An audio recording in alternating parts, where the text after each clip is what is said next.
Can you do red, pink and purple, please?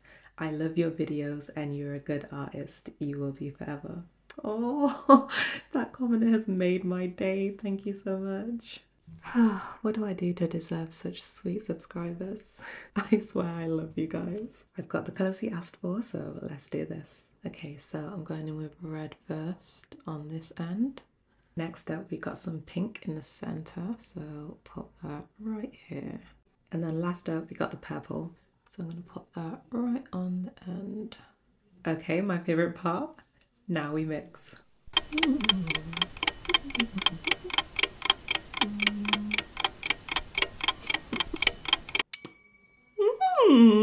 Let me clean it up. If you're enjoying my video so far, do me a big favor and hit the like button. You didn't say whether or not you wanted a gloss, so I'm gonna leave it how it is. But this color combination is so pretty. Good job. And it's the perfect choice since Valentine's Day is coming up. I really love this one. It might be one of my favorites. But let me know what you guys think. Comment and let me know what other color combination you guys want to see, and whoever's comment gets the most likes is the one I will do next. Thanks for watching.